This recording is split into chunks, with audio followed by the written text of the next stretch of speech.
bienvenidos a un nuevo podcast de la serie Mente Sana, Vida Feliz, parte de nuestro proyecto Renovación CR. Les saluda Carlos González. Hoy contamos con una invitada, Sofía, quien reside en México. Bienvenida, Sofía. Hola, ¿qué tal, Carlos? ¿Cómo estás? Muchas gracias por invitarme. Muchísimas gracias, Sofi. A Sofi la conozco hace mucho tiempo. Ella pues me ha contado su historia, que me parece muy inspiradora. Queremos seguir invitando personas como ella que nos alienten a seguir adelante. Sofía es una muchacha muy joven que ha pasado por una serie de situaciones bastante difíciles a lo largo de su vida y ha luchado mucho para superar las graves afectaciones que éstas le han producido. Y sigue luchando. Ha buscado ayuda en grupos de apoyo, de los cuales ahora nos va a hablar un poco, y ha realizado un gran esfuerzo para vivir mejor. Pienso que va a servir de inspiración a quienes ahora por su situación personal creen que no hay esperanza. Este año 2020 ha sido muy complicado y mucha gente, como comentamos en un programa anterior, ha entrado en depresión. Esperamos que la historia de Sophie y la de otras personas que irán participando les ayude para darles esperanza a los afectados, no solo por el tema del COVID-19, sino por cualquier otra problemática. Y van a ver que sí hay esperanza. Yo creo que Sophie nos va a dar esperanza de que sí se puede salir adelante. Bueno, Sophie, platícanos sobre ti. Muchas gracias, Carlos, por dejarme compartir. Soy Sofía y llevo bastante tiempo, casi 10 años, en este tema del desarrollo personal y de tratar de estar mejor. Y hablo con un poco de duda porque quizá nunca voy a terminar de sanar, ¿no? Esto no es una tragedia, sino más bien una promesa. Y entonces esto implica que todos los días me encuentro con retos nuevos que nunca había tenido antes, pero que con cada experiencia pasada he adquirido herramientas para poder solucionarlos, ¿no? Entonces esta idea de que lo que no nos mata nos hace más fuertes es una tragedia y también una verdad muy grande.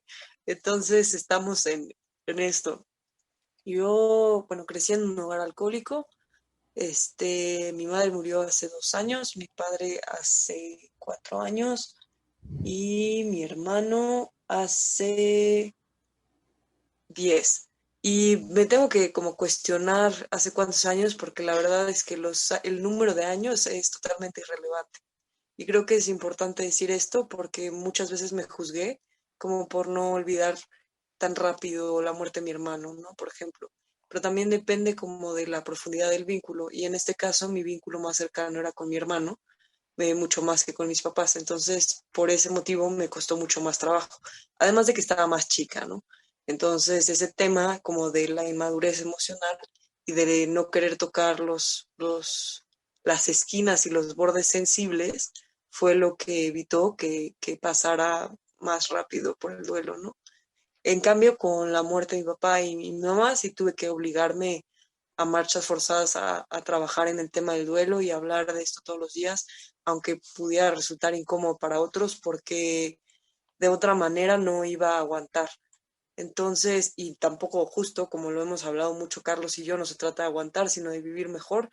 Y entonces me dediqué justo a entrar a grupos de compartires y hablar un poco de mi experiencia y escuchar las experiencias de otros me dio una paz inmensa, sobre todo cuando escuché que otras personas también habían pasado por experiencias de suicidios de personas cercanas. La verdad es que vivo como mi círculo cercano es muy cerrado y de ideas quizá me atrevería a decir que conservadoras, entonces hablar de suicidio es tabú, ¿no? También tan solo como el hecho de ser mujer, de tener de haberme tardado cierta cantidad de años en tener un título y todos estos temas que obviamente me generan todavía mucho conflicto, eh, han sido un tema de debate y discusión, ¿no? Con mis familiares cercanos. Entonces, como tratar de superar todas estas limitaciones y tratar de hacerlo mejor a pesar de las circunstancias, ha sido como mi lema. Y algo que me sirvió mucho, como de haber crecido en un hogar alcohólico, es que así como las borracheras duraban solo unos días y después venía cierta paz, así pasa con los problemas de la vida diaria, ¿no? No son eternos, o sea, duran cierto tiempo y después se acaban. Y en el Inter yo tengo la obligación o la oportunidad, es lo que pensé en decir primero, o como la posibilidad de decidir qué quiero hacer con lo que está pasando, ¿no? Y, y frente, sobre todo frente a situaciones en las que puede ser que me haya sentido como muy vulnerable o muy como encarcelado, que no podía escapar, les quiero contar, y desde mi experiencia muy personal, que siempre se acaban. No importa qué tan malo parezca, siempre se acaba. Y también lo bueno, ¿no? Entonces, eso también eso lo aprendí más tarde porque yo no, lo bueno para mí me parecía como un sabor nuevo, como un idioma extraño que no entendía muy bien. Entonces, no caí en cuenta de que también se acaba hasta hace, ¿qué será? Un año o algo así. Y lo hablo con un poco de voz de queja porque me hubiera gustado estar consciente de que lo bueno también se acaba para disfrutarlo mucho más, ¿no? En este momento les puedo decir que lo bueno, lo malo, lo feo, lo que enoja, lo que se agradece, todo tipo de experiencia humana que podamos tener, o sea, todo tipo de experiencia personal que podamos tener se va a terminar. Entonces hay que tratar de exprimirla lo más que se pueda mientras estamos en ella hasta que se termine y después vamos a la siguiente porque no, para mí por lo menos no hay otra manera de hacerlo, porque si no me quedo con como resentimientos y con arrepentimientos de las cosas que no hice, ¿no? Por ejemplo, uno de los temas que estoy trabajando, ahorita es, afortunadamente, la salud mental se está volviendo un tema como de conocimiento general, lo cual es buenísimo. A mí me hubiera encantado que esto hubiera pasado hace 10 años, entonces hubiera sido fantástico para mí, pero en este momento está sucediendo y lo agradezco igual. Y hablar como de amor propio y este tema es algo que es una conversación que apenas estoy teniendo conmigo misma, ¿no? Cómo quiero vivir, qué tipo de vida quiero tener, por qué quiero tener esta vida, ¿no? En qué me estoy basando, si son las aspiraciones de otras personas para mí o si son mis decisiones personales. Y cómo voy a ser honesta conmigo misma, ¿no? Que es lo más difícil de hacer. O sea, decir, la verdad es que les agradezco mucho sus aspiraciones, pero esto es lo que realmente a mí me gusta. Ya no hablo de lo más rentable o de lo más cercano o de nada, ya hablo de lo que me gusta. Y entonces es entrar como en un estado de ser que quizás es un poco encaprichado, de dedicarme a hacer las cosas que me gustan. Y desde que me dedico a hacer las cosas que me gustan, me salgan bien o mal, eso es otra cosa importante, porque para que me salgan bien me tienen que salir mal muchas veces. Mientras más hago esto, que me gusta, mejor me la paso y menos ganas tengo de huir, ¿no? O sea, menos ganas tengo de salir huyendo de mi vida y decir, ya no puedo más con mi vida, estoy cansada, ya no quiero. Yo llegué, a los grupos porque me di cuenta que necesitaba pedir ayuda cuando uno de mis sobrinos quería jugar conmigo y yo no quería salir de mi cuarto porque no me sentía bien y me di cuenta que le estaba haciendo a mi sobrino lo mismo que me hicieron a mí. Es decir, a la generación siguiente, lo mismo que la generación pasada me hizo a mí. Y entonces, no importaba cuánto tiempo de terapia hubiera hecho, yo estaba repitiendo patrones. Entonces tuve que parar y pedir ayuda a personas, en este caso no profesionales, pero expertos. Y yo creo que ha sido la mejor decisión de mi vida. O sea, honestamente los cambios en un año han sido pues latentes. No, creo que no puedo explicarles en qué nivel mi vida es mucho mejor ahora. Ahora bien, pues creciste en un hogar alcohólico y se dieron una serie de situaciones pues muy, muy lamentables. Hablas de temas de suicidio, por ejemplo. Todo eso, ¿cómo te marcó? ¿Qué consecuencias trajo eso para tu vida?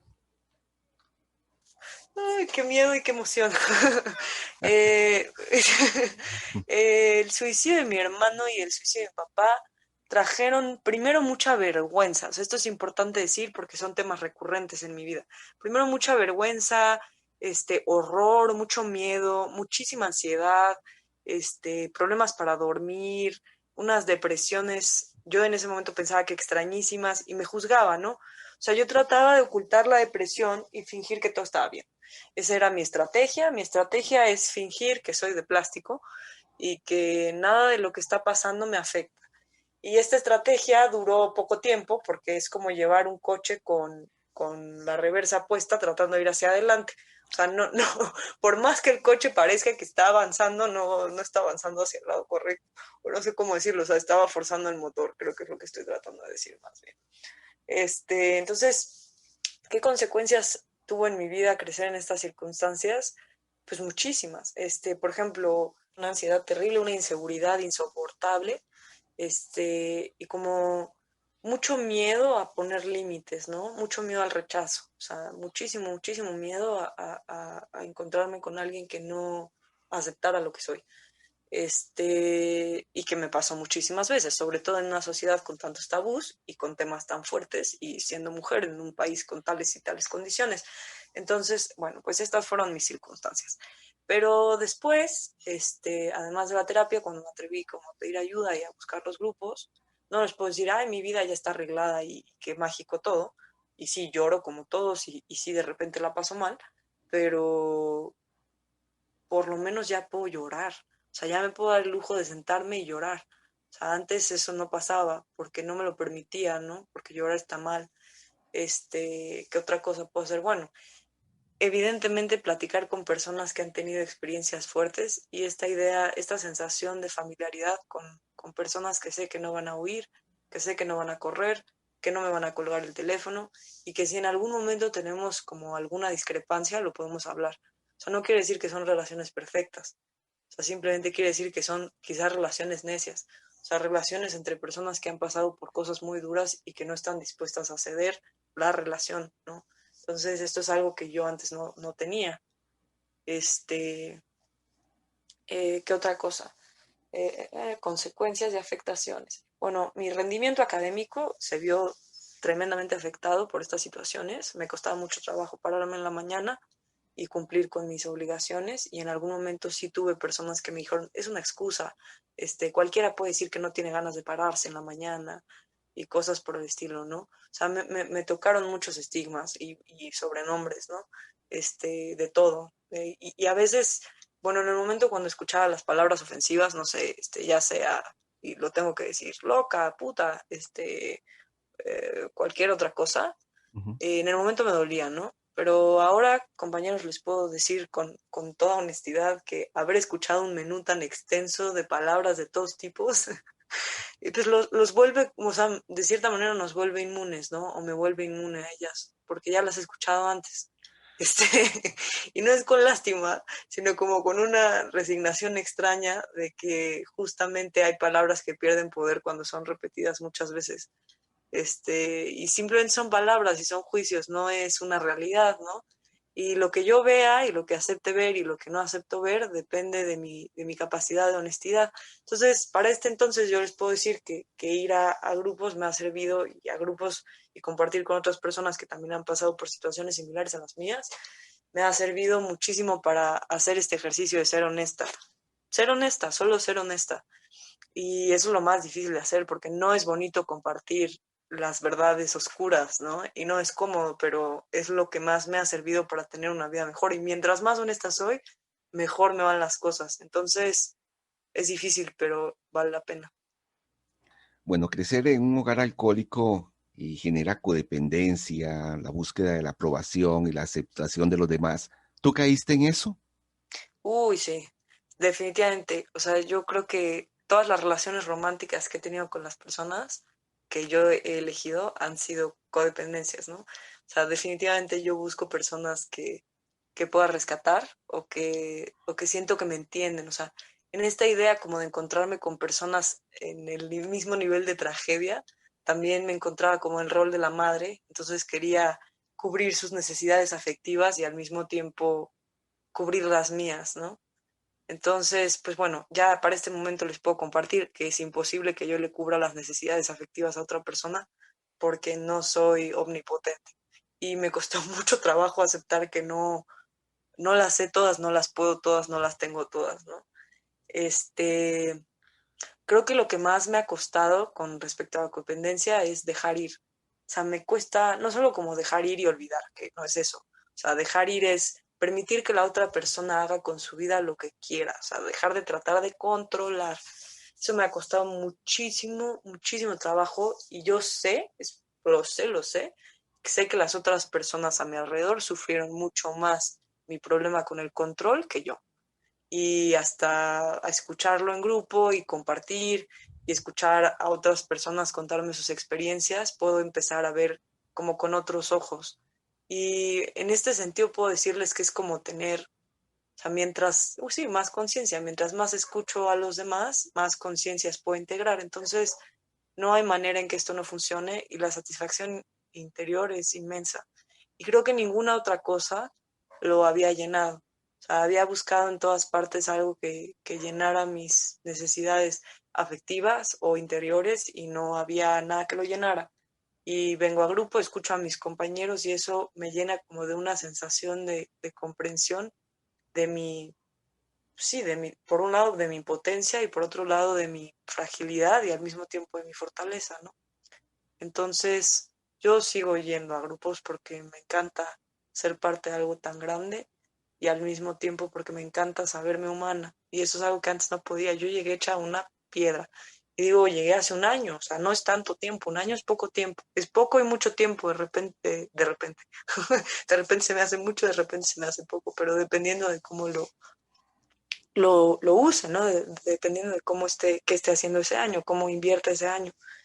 Y la verdad es que los años pasados yo me dediqué a, pues como a salidas fáciles, supongo, o sea, a buscar afuera una satisfacción interior que no encontraba y que ha sido cosa de escuchar para escucharme a mí y ser más paciente.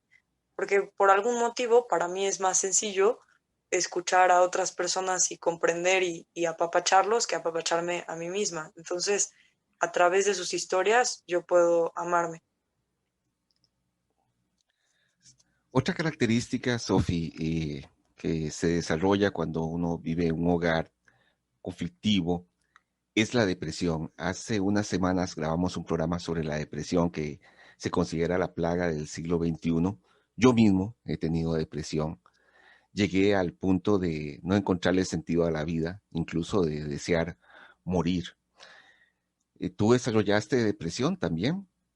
Sí, pues para ser muy sincera, yo sí intenté quitarme la vida en algún momento y pues bueno, me diagnosticaron depresión mayor y me acuerdo muchísimo que el doctor me explicó lo siguiente, es que no tienes un hueso roto, tienes toda la pierna rota y apenas te estabas parando y te atropelló un camión. Y apenas te estabas parando y te atropelló otro camión. Y apenas te estabas parando y te atropelló otro camión. Entonces, se los cuento como un poco con risa porque por mucho tiempo yo esperé que mi pierna mágicamente funcionara y me juzgaba y los demás me juzgaban y a mí me dolía que me juzgaran y como dependo tanto de la opinión externa, sufría porque mi pierna rota no caminaba tan rápido como o no la podía usar para hacer las actividades que me pedían. Evidentemente, como en el trabajo o en la escuela, aunque yo tenga la pierna rota, esperan ciertas cosas para cumplir ciertos horarios y tienen ciertos organigramas. Y la verdad es que la sanación interior no tiene esos horarios. Entonces, pues sí fue cuestión de aceptar que me dolía la pierna, que no estaba cumpliendo con mis responsabilidades, o sea, las responsabilidades que yo elegí asumir. O sea, no es algo más, o sea, no es que alguien más me lo dio, sino son como compromisos que yo elegí y que no podía caminar. Entonces fue esta cuestión de pedir ayuda y decir no, no puedo seguir así. O sea, y lo que me pasaba a mí mucho es que trataba de tener como depresiones closeteras, ¿no? O sea, que no se me notara. Entonces, de tratar de esconderlo es peor, o sea, solo lo hace más grande, el dolor se intensifica, como simbólicamente, no, no con pastillas, pero la automedicación, es decir, como autodiagnosticarme o autoayudarme, no es siempre la mejor manera. Lo que quiero decir con esto no es depender de otros como que ellos resuelvan mis problemas, sino que escuchar a otros y platicar con ellos qué les ha funcionado, qué no les ha funcionado, es como una forma, esto que les decía, de hablar con expertos, ¿no? Decir, tengo la pierna rota, no es que yo tenga una deformidad intrínseca en la pierna y entonces voy a tener que amputarla y todo es terrible, que es lo que yo me imaginaba. Y a eso me refiero con autodiagnosticarme. O sea, yo pensaba lo peor, o sea, que mi caso ya era, que no había solución, o sea, que era, ¿cómo se dice? Poco, o sea, no había solución, que no lo podía resolver. Y bueno, fue cuestión de ir escuchando, no tanto, y aquí sí tengo que ser muy honesta, no tanto a la vecina, no tanto a mis tíos, no tanto a mis tías, sino escuchar a las personas que se dedican a esto y que me explicaron qué es lo que me pasaba y con calma me pidieron callar los consejos de revista, entonces sí empezar a trabajar como cuáles fueron los huesos de la pierna que se rompieron, ¿no? Cuánto tiempo llevan rotos, cuáles se pueden mover y cuáles no, hay que poner clavos o no hay que poner clavos, en qué hay que poner clavos, cuánto tiempo tengo que tener la pierna en reposo y tengo que tener la pierna en reposo. Es decir, yo a veces pienso que me puedo lanzar a situaciones emocionales fuertes y que voy a aguantar, pero la verdad es que no me lo puedo permitir y no es tanto por miedosa, sino porque mucha fortaleza implica mucha fragilidad y viceversa. Entonces, también tengo que ser paciente conmigo misma y no exponerme, ¿no? Y hacer, porque también esto es algo que antes no ni siquiera lo veía, es no puedo esperar que otras personas cuiden mi fragilidad, ¿no? O sea, la primera interesada en cuidar esa fragilidad soy yo. Y creo que por mucho tiempo estuve afortunadamente como muy, como quizá en una caja de cristal, pero la realidad no es esa, ¿no? Entonces, la primera que tiene que estar consciente de cómo están las cosas soy yo. Y esto implicó, pues, alejarme de personas que tienen estilos de vida que quizá ellos pueden aguantar, pero yo no, y no es juicio, solo yo no los resisto, o sea, yo me quiebro fácil. Entonces, pues en estas estamos. Bueno, quisiera ahondar más en este tema de tu proceso de sanación, cómo ha sido, y hablabas de grupos que te han ayudado. ¿Cuáles son esos grupos? Yo estaba yendo a grupos en línea, o sea, grupos de autoayuda y varían las confraternidades. Hay muchísimas opciones de grupos en línea a los que una persona puede acceder, solo es cuestión de buscar. Por mencionar algunos están Alcohólicos Anónimos, Narcóticos Anónimos, Naranon, Alanon, que son grupos para personas familiares de adictos o adictos. Y yo la verdad es que tenía muchos prejuicios con estos grupos y me acuerdo de la experiencia de ver a mi mamá yendo a grupos y no entender bien, ¿no? De qué se trataba.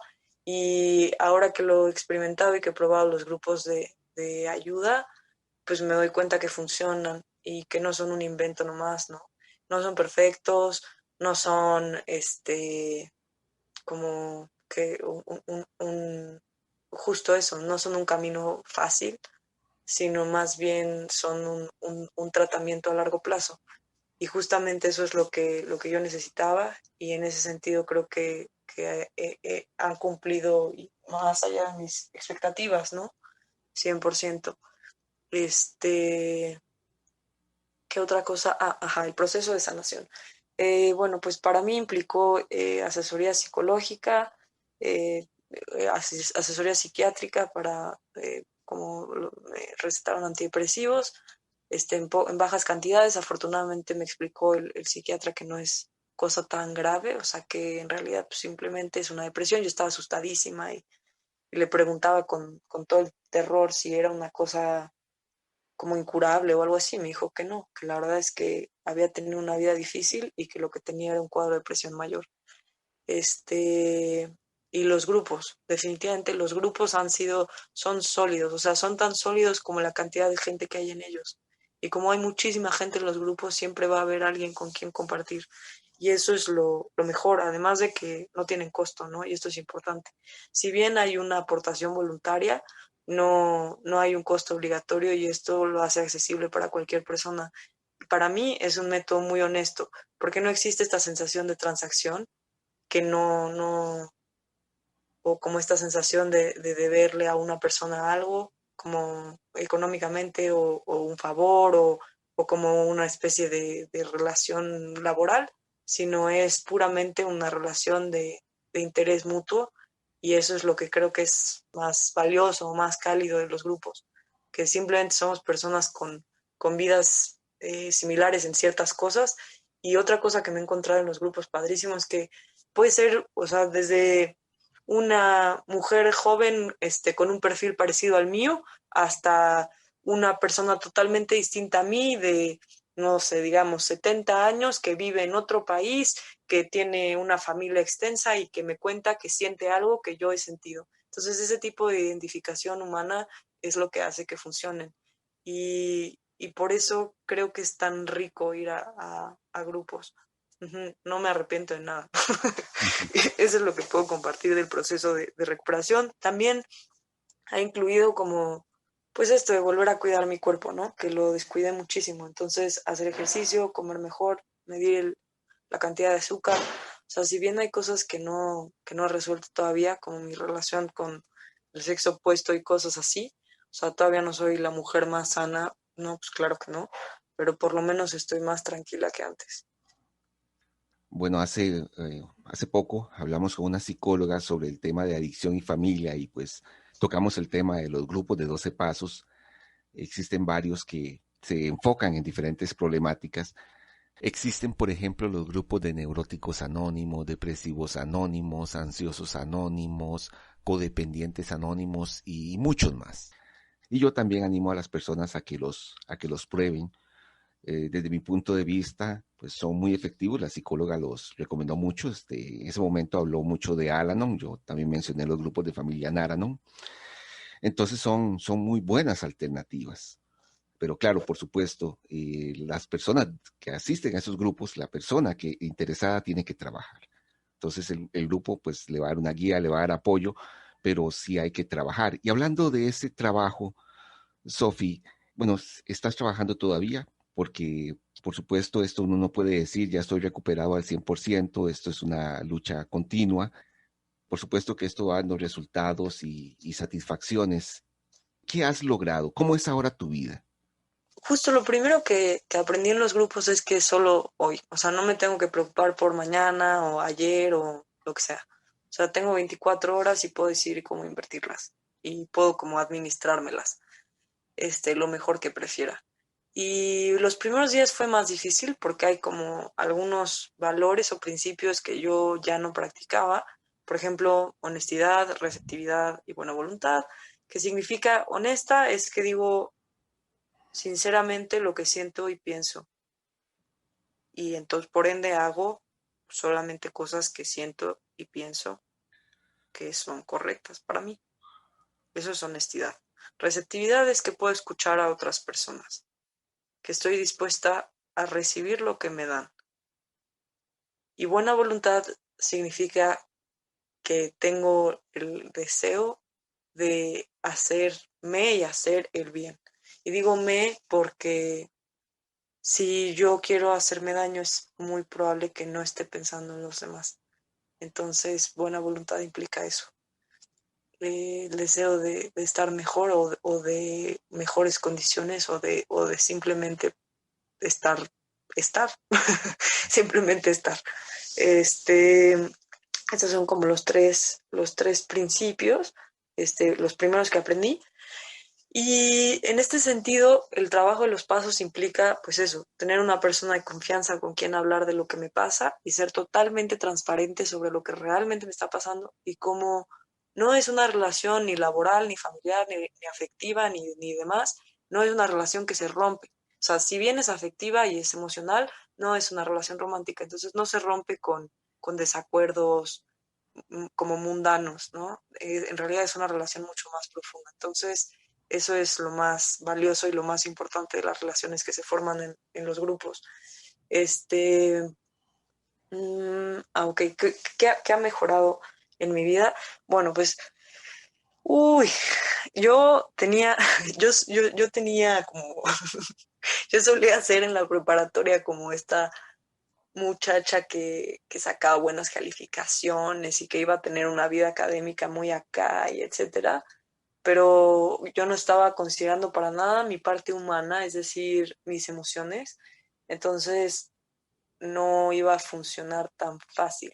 O sea, no era solamente el prestigio y las escuelas y la fregada y los premios, no era eso. O sea, para tener eso necesitaba una base muy sólida para poder sostener la presión, ¿no? Porque cada cosa tiene un precio, ¿no? O sea, y en este sentido implicaba mucha presión, mucho rigor académico, mucha observancia pública, implicaba muchas cosas. Entonces, yo creo que no tuve la madurez emocional para resistir las cosas a las que me estaba apuntando. Y en este sentido, creo que lo que tengo ahora es, les digo, no tengo la vida perfecta, pero mucha más estabilidad emocional, mejores relaciones interpersonales definitivamente. O sea, he recuperado personas que sentía que había perdido por mi forma de actuar por años, o sea, por mi forma de actuar dudosamente por años y deshonestamente, la verdad. Este, bueno, pues terminé la tesis, estoy a punto de hacer el examen profesional, está en revisión la tesis, entonces quiero creer que va a salir todo bien. Cosa que se me hacía imposible. Yo pensaba que no había manera humana de que terminara una tesis, pero la verdad es que ya está. Y fue eso, solo hoy me senté, solo hoy me senté, solo hoy me senté. O sea, no lo planeé a 15 días, ni cuántos días tengo para hacer la tesis. O sea, medio pensé, pues tengo este tiempo, estos meses, y eso fue todo. Solo hoy, solo hoy, solo hoy, solo hoy, y así.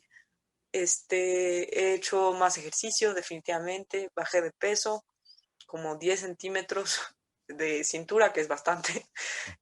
Bueno, por lo menos para mí. ¿Qué otra cosa he hecho? Me mudé de ciudad 2 veces, conseguí trabajo.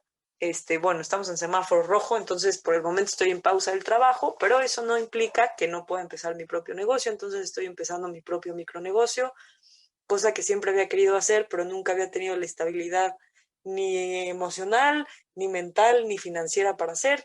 Y aunque solo es un pequeño experimento, me da emoción saber que me puedo dar el lujo de hacerlo. Y es algo que antes no. Y ni siquiera me daba el permiso, la verdad. ¿Qué otra cosa? Como una seguridad. O sea, no puedo decir que ya tengo, porque todavía estoy joven en términos de grupo, no puedo decir que ya tengo una seguridad de acero, pero sí muchísima más seguridad en mí misma, ¿no? Y esta como cosa de que si me dejan y me quedo sola, ya no es insoportable. O sea, antes me quedaba sola y era un sufrimiento invivible, o sea, era el infierno. Y ahora no tanto, la verdad. Sí, sí me gusta la compañía de otras personas, como cualquier ser social, pero no, o bueno, o por lo menos a mí sí me gusta la compañía de otras personas, pero ya no dependo de ella. O sea, ya no es como mi vida alrededor de la de otra persona. Es decir, ya no soy el satélite de un sol. Y eso es importante porque por primera vez estoy haciendo cosas para satisfacerme a mí, no en egoísmo, sino, a ver, ¿qué me interesa? Yo desde chica siempre he querido viajar a otros países, entonces, ¿qué voy a hacer para irme a otros países? Ahorrar. ¿Cuánto tengo que ahorrar? O pensar en esto de la jubilación, ¿no? No quiero que me pase lo que le pasó a mi mamá, que es que a la hora de la jubilación no tenía un quinto, entonces yo ya estoy ahorrando para la jubilación porque quiero poder estar tranquila. Si voy a llegar a esa edad o no es irrelevante, porque de todas formas lo que haya ahorrado se va a ir para las personas que quiero, entonces da lo mismo, si es para mí o para ellos es igual. O sea, por lo menos sé que estoy haciendo algo por mí. Y esa sensación de solidez son cosas que antes no tenía. Y la verdad es que ahora que se los cuento estoy bastante orgullosa. Estas cosas eran fantasías para mí, no eran realidades. Y esta idea de salir con seguridad a la calle, o sea, saber que no van a haber accidentes extraños como antes, ¿no? Que yo no sabía de dónde salían, pero en realidad es que me ponía en situaciones peligrosísimas. Y siempre trataba de llevarlo al límite y de la manera más destructiva posible. Y ahora creo que es justo al revés. Entonces me está funcionando. Como les digo, no es perfecto, pero es muy bueno. Se nos está acabando el tiempo. Entonces, te pido, por favor, que nos des un mensaje final, un mensaje de esperanza, especialmente para los jóvenes que, igual que tú, han pasado o están pasando muchas dificultades que incluso les han quitado las ganas de vivir. Es más, leía que los que más se suicidan son los jóvenes. Entonces, ¿qué les dirías a las personas que en este momento se sienten angustiadas, se sienten atrapadas en un túnel sin salida, que no ven luz, que su única opción es morir? ¿Qué les dirías? que los sueños se cumplen si están dispuestos a ser honestos y pedir ayuda. O sea, ¿esto qué implica? Por ejemplo, uno de mis sueños era irme de intercambio. Yo me moría de ganas de irme de intercambio y me quería ir de intercambio y no encontraba la manera de irme de intercambio, ¿no? Entonces encontré una beca y no, es que esas becas son muy difíciles, entonces lo intenté y pasé a la segunda ronda, pero luego no pasé a la tercera ronda, ¿no? Entonces no quedé, uy, me fui al abismo, ¿no? Sobre todas mis situaciones personales, además estaba que yo no daba el ancho para lo que quería lograr. Entonces, no, no, no, no. Me dio terrible, me deprimí. O sea, 2 semanas ya había casi tirado mi carrera académica a la basura. Y no solo duró 2 semanas, o sea, la verdad es que duró un poco más de tiempo. Y le estuve dando vueltas a ese caso y hay como un dicho ranchero mexicano que dice que si te caes del caballo te vuelvas a subir, porque si no te va a dar miedo y ya no te vas a querer volver a subir. Entonces, pues bueno, en este sentido se abrió otra convocatoria para una beca muy similar también del gobierno del estado y dije, bueno, va, voy a volver a aplicar, si me vuelven a batear no pasa nada, yo vuelvo a aplicar, no hay problema. Entonces volví a aplicar y esta vez sí me la gané y era una beca mucho más larga. La primera, a la que me rechazaron, era de 2 semanas y la larga era de 4 meses. Entonces, que me hayan rechazado fue cosa buena.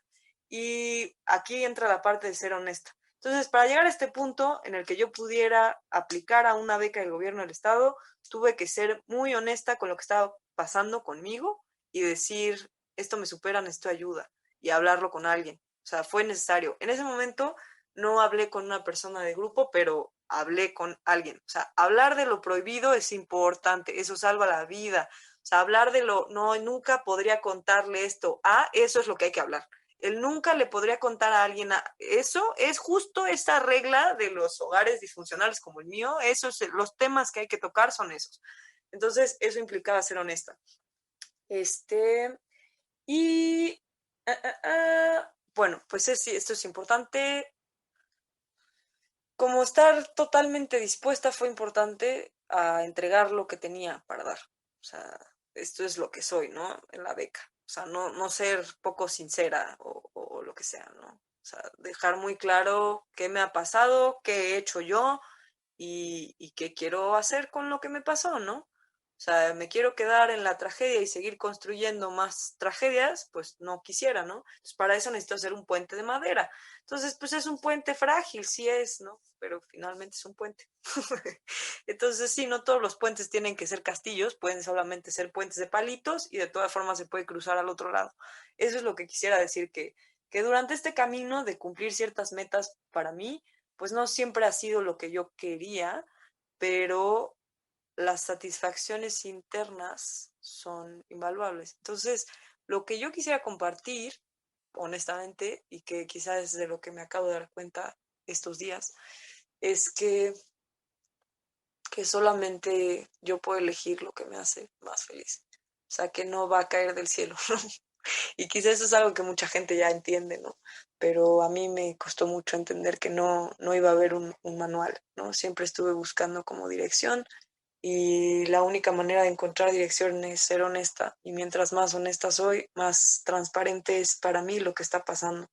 Y entonces más claro es, más fácil es tomar decisiones. Entonces eso implica ser honesta. Y bueno, pedir ayuda, que es el último paso de esta experiencia, es decir, estoy dispuesta, además de hablar honestamente lo que me está pasando, a seguir los pasos que me sugieren. Es decir, tengo, tengo la pierna rota y me están diciendo que tengo que usar una férula. Si yo tengo que usar una férula, significa que me la tengo que poner. Si yo no uso la férula, no me voy, la pierna no va a sanar. Entonces es importante en este sentido como seguir las sugerencias sinceras. Y para eso creo que las personas que hemos pasado por experiencias duras tenemos buen ojo de cuando una persona es sincera o no. Entonces es eso, seguir sugerencias, pedir ayuda y pedir no es solamente como abrir los brazos y exigir, que es distinto, sino seguir las sugerencias de la gente que pasó por lo que nosotros pasamos y genuinamente quieren que estemos mejor, ¿no? Entonces es confiar. Creo que al final de cuentas, lo que les puedo decir es que frente a un hogar disfuncional en el que me enseñaron a no confiar y a no compartir, lo más importante es hacer exactamente lo contrario, sí confiar y sí compartir con las personas que son adecuadas, ¿no? Y para esto, pues es una relación recíproca. Por eso los grupos son tan importantes, porque es un espacio seguro y regulado. Entonces, no es solamente compartir con cualquier persona que se va a llevar nuestra como confianza, sino con una persona que probablemente también quiere compartirnos su experiencia. Y esto es lo que les puedo decir. Muchísimas gracias, Sofía. Eres muy valiente y admiro tu esfuerzo. Estoy seguro que tu experiencia va a ser de mucha ayuda. Nos contaste varias cosas, aunque sé que hay muchas más, que quizás en un próximo programa nos puedas contar y también nos platiques cómo has trabajado para no permitir que te siguieran destruyendo. Mi mensaje final sería que no importa lo desesperada que se vea una situación. Pese al desánimo, hay que buscar opciones para superarla. La desesperación muchas veces no nos permite ver la ayuda disponible y solo buscamos un escape como por ejemplo drogas o el suicidio. Decía Sofía que lo que no me mata me hace más fuerte y eso me habla de algo que comentamos brevemente en un podcast anterior, la resiliencia. El dolor bien manejado se convierte en fuerza y madurez que harán nuestra vida más plena y también nos vuelve más sensibles y solidarios ante el dolor ajeno. Les recordamos que estamos en Facebook, Twitter, Instagram y YouTube. Pueden buscarnos como Renovación CR o Renovación Costa Rica. Les agradecemos muchísimo su atención y será hasta la próxima.